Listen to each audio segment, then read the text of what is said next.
when it comes to the CDL test, there are certain skills and knowledge that you're going to have to know. The first thing you're going to have to do is you're going to have to understand how to inspect that truck.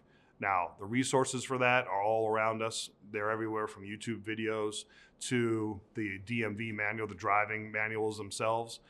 So you absolutely have to understand how to inspect these trucks. Now, the rules changed about a year ago. We used to be able to just, borrow a buddy's truck, go out, practice driving in the field, and then drive that truck or have someone drive that truck to the DMV for your CDL test. You can't do that anymore. Now you have to go to a FMCSA authorized testing center before you can get your CDL. So they're going to teach you all the knowledge, but it's important that you're studying afterwards as well, because there's a lot that you're going to need to know. You're going to need to know how to, like I said, how to inspect that truck. You're going to have to know what to look for. And there's a lot of terminology that you have to use when you're doing it. You don't just stand there and say, I'm looking at this, I'm looking at that.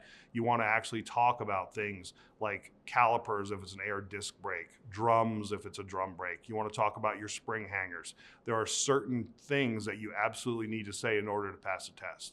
So you have to really work hard. You have to study to make sure you can pass the inspection part. And then there's going to be a backing part. And there's going to be things like parallel parking a big truck. There's a lot of people out there who just don't even parallel park cars anymore. And when all of a sudden they have to parallel park a big truck, it becomes a problem. So understand, you're going to have to practice parallel parking. You're going to have to practice backing straight up. You're going to have to practice what's called offset. An offset is when you pull forward and then you back up into the lane next to where you're parked. So you're basically parked in one lane, you pull straight forward, and then you back up into a lane that's right next to where you were parked. And then there's also a lot of people who do the dock back when you have to back up to a dock. So you really want to make sure that you're comfortable backing up that piece of equipment.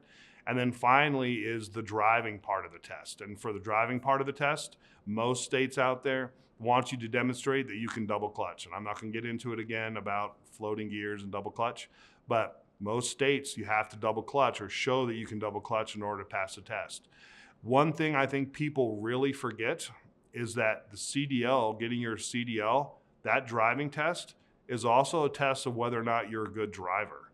And I've seen people who have failed the CDL test, even though they were shifting great and everything, because they were doing things like only having one hand on the wheel, or when they're turning at an intersection, they're going into the wrong lane, or even they were rolling through stop signs. So I think we get really, really focused on the CDL part, the double clutching and everything that goes along with driving a big truck.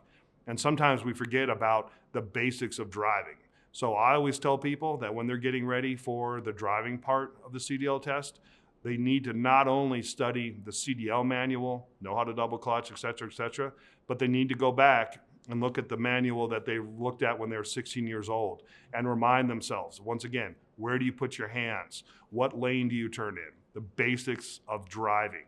Because you can pass the CDL test, you can drive a big truck great, but if you're not driving safe on the road, if you're rolling through stop signs, et cetera, you're not going to pass the CDL test.